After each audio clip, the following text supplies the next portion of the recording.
before starring as the Mitchell brothers in Sam Raimi's underrated 1998 crime thriller about a trio of rural Minnesotans squabbling over $4 million in lost cash. Bill Paxton and Billy Bob Thornton respectively played cop and crook in the neo-noir directorial breakthrough of Carl Franklin, a California-bred former black actor who got his start in showbiz playing Marvin in 1973's Five on the Black Hand Side. This would later lead to a string of guest starring roles in shows such as Good Times, The Rockford Files, The Streets of San Francisco, Barnaby Jones, Hill Street Blues, MacGyver, and Alpha, among others. Franklin even played series regulars in shows like Carib alongside Stacy Keach, The Fantastic Journey alongside Roddy McDowall, and McLean's Law, a TV movie adapted into an episodic procedural starring James Arness of Gunsmoke fame. Unfortunately, all three shows were canceled after only one season. However, Franklin's biggest on-screen television success would be a recurring role as Captain Crane on the popular 1980s NBC action-adventure series The A-Team. But after a stint with the Emmy-nominated series, Franklin turned to decisive directing like other black actors, such as Kevin Hooks, best known for playing David Lee and Martin Ritt's Oscar-nominated Sounder, Bill Duke, who starred opposite Arnold Schwarzenegger in action classics like Predator and Commando, and Mario Van Peebles, son of blaxploitation pioneer Melvin Van Peebles, of the groundbreaking indie Sweet Sweetback's Badass song. But under Roger Corman's Concord Pictures, Franklin's efforts underwhelmed much like Billy Bob Thornton, a then aspiring actor, musician, and screenwriter from Arkansas who also struggled for a big break in Hollywood with co-writer and childhood friend Tom Epperson to make their mark selling scripts, a career opportunity suggested by Hollywood legend Billy Wilder at an industry event while Thornton worked as a waiter. But Jesse Beaton, who had been in sales and acquisition at the independent production distribution company Island Alive, marketed films like Baghdad Cafe, River's Edge, Mona Lisa, The Trip to Bountiful, and Spike Lee's film Independent Spirit Award-winning directorial debut She's Gotta Have It. Impressed by her work, producer Leah Estes at Columbia TriStar Home Video hired Beaton to produce a low-budget film through the now-defunct RS Media with a non-union director.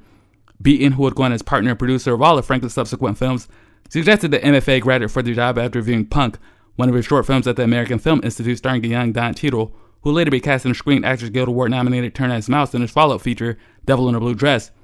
Originally slated for a straight-to-video release, One False Move would have dwelled in obscurity like Franklin's previous work, but positive word of mouth and rave reviews, especially from Siskel and Ebert, convinced the distributor for a theatrical release, catapulting Franklin's career, as well as Thornton's.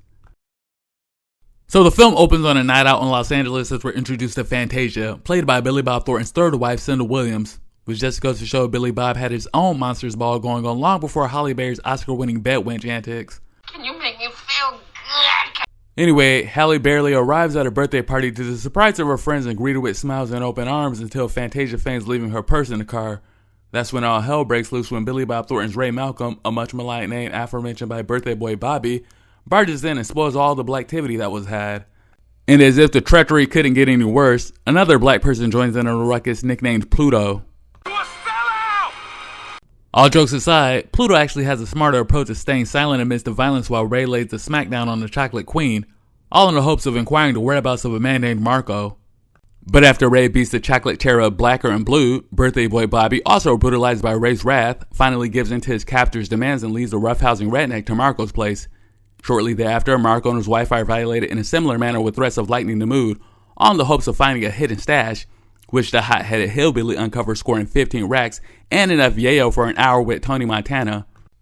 And like ruthless drug lords, the Booger Sugar bandits ratchet up the horror Henry Portrait of a Serial Killer style, executing all their bound and gagged witnesses to the scene of the crime in a grisly slaughter, which immediately makes all three characters about as endearing and wholesome as the Sawyer family in the Texas Chainsaw Massacre. But after discovering Marco's family photo, the bloodlust reaches an all-time low when a coke-fueled Ray targets an innocent and acts all night at a hunter in search of the sole survivor in the carnage that could spoil their cold-blooded cocaine caper. So Ray tasks his sober swore friend into Freddy Cougar duty as she plays hide-and-seek, the Susan Smith edition. Eventually, Fantasia finds Orphan Black as the scene cleverly juxtaposes a figurative nightmare with a literal one, as we briefly introduce to Bill Paxton's Dale Hurricane Dixon comforting his daughter from a bad dream in Star City, Arkansas. But back in Cali, LAPD detectives Cole and McFeely arrive to the mayhem, resulting in 6 slain bodies overall, which has the visceral impact of the Night Owl killings in the neo-noir classic LA Confidential.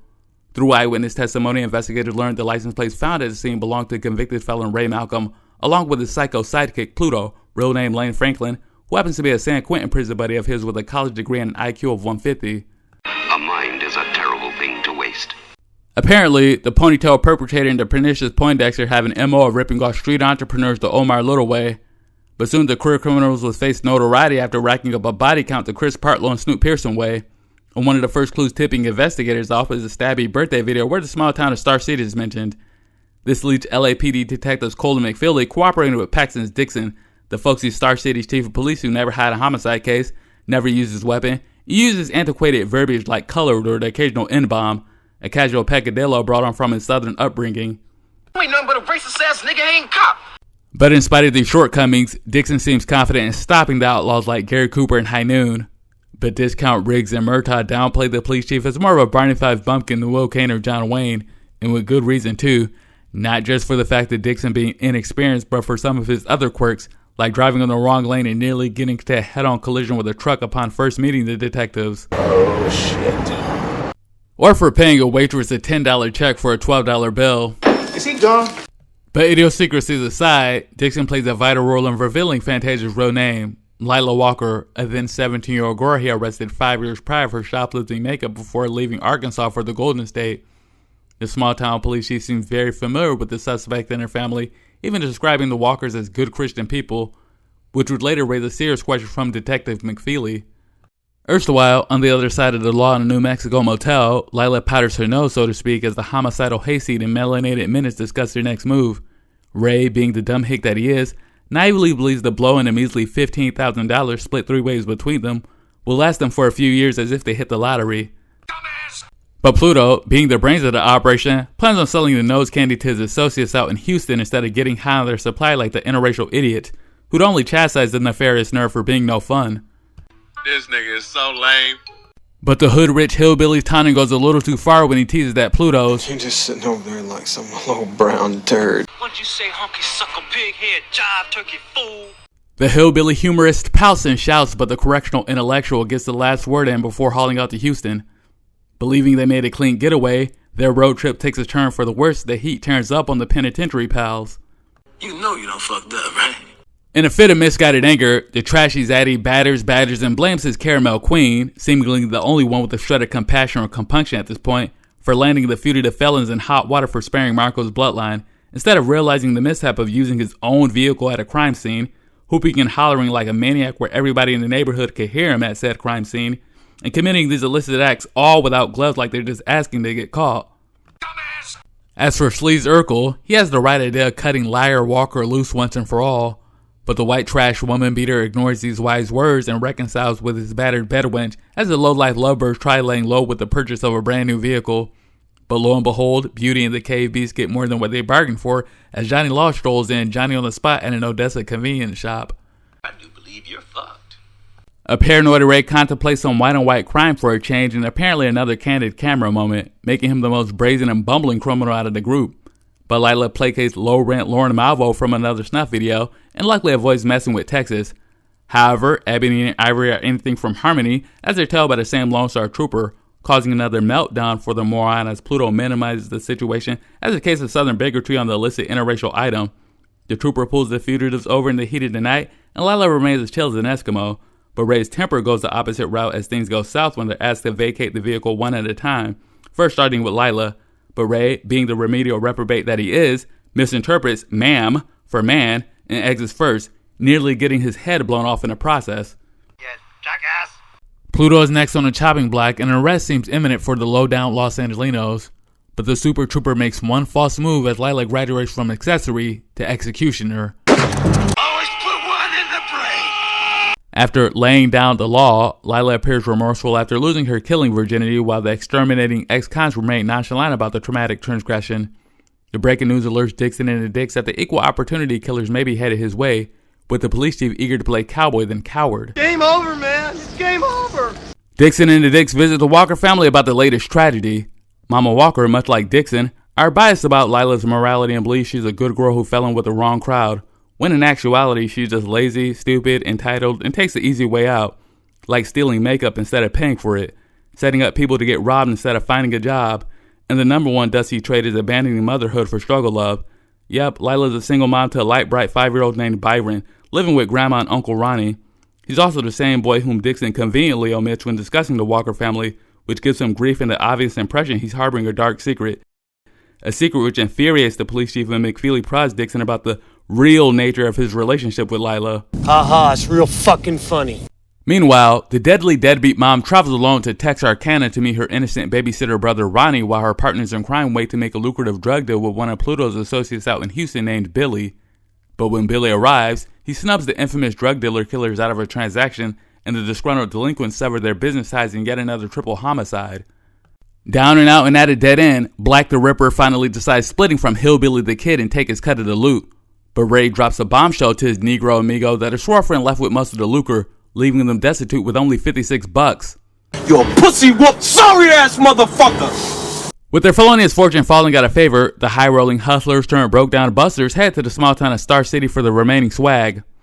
But unbeknownst to the crooks and cops of LA, Dixon is ahead of the curve when he follows Ronnie aiding and abetting his cop killer sister to a hideout, making our unlikely hero to be more effective than effective. The police chief arrives locked and loaded, busting the homicidal hussy with 2 more to go. But Dixon finds himself in a quandary as Lila's arrest will A, alarm the San Quentin psychopaths, and B, as if it couldn't be any more blatant, You are the father!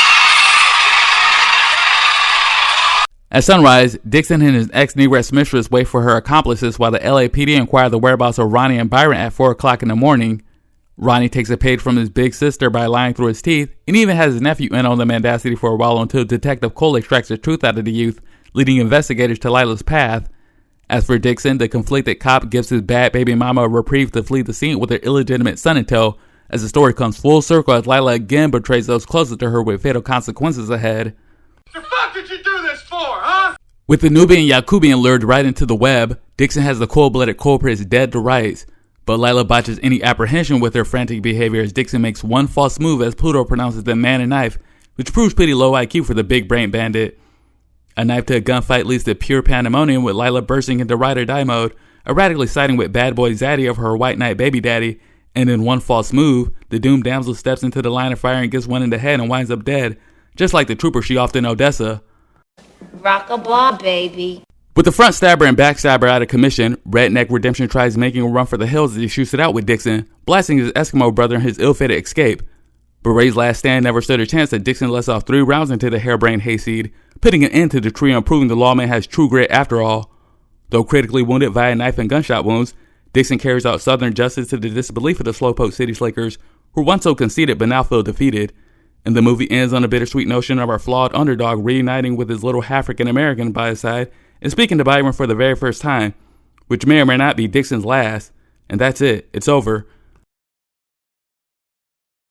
Though one false move only grossed a meager $1.5 million at the box office against more popular titles in its release like Lethal Weapon 3, Batman Returns, Sister Act, and Unforgiven, director Carl Franklin garnered multiple accolades from the likes of the Los Angeles Film Critics Association, the National Board of Review, the Film Independent Spirit Awards, and even an MTV Movie Award for Best New Filmmaker.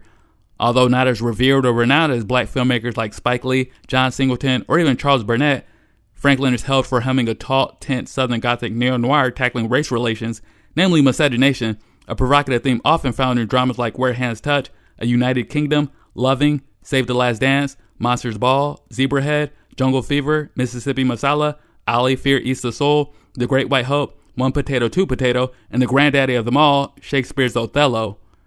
But even to this day, thrillers with interracial social commentary is rarely captured. Sure, there's Jordan Peele's Oscar-winning Get Out and Neil LaBute's critically panned Lakeview Terrace, but One False Move uniquely stands in a class all its own for its depth and subtlety amid the backdrop of crime and suspense.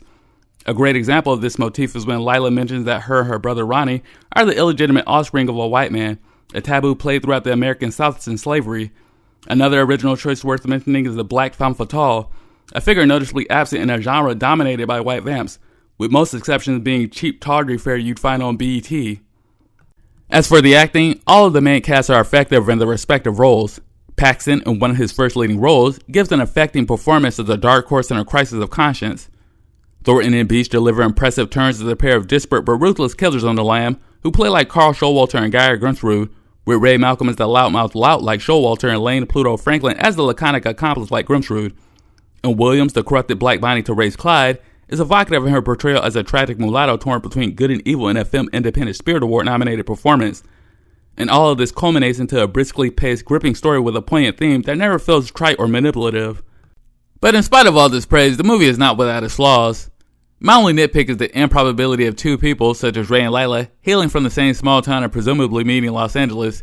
Dixon states that Ray hasn't lived in Star City in 20 years, which makes the pairing attack contrived and ridiculous. One could say Ray visited Star City and met Lila in one of his numerous run-ins with the law, but it seems rather unlikely as Ray's unfamiliar with the Star City police and seems oblivious about Byron. If Ray had any clue about Lila's maternity, he'd know better than tasking his girlfriend to commit such a heinous act against a child. Also, the subplot of Ray's demented uncle goes absolutely nowhere and is completely pointless, if not for some comic relief. But I guess that's just me being pedantic. Overall, One False Move has its redeeming qualities. My favorite scene, of course, is the penultimate showdown between the law and the outlaws. Its action sequence enthralls as Dixon has his time to shine like Stallone in Copland, another underestimated lawman up against insurmountable odds in the fight for his life and justice.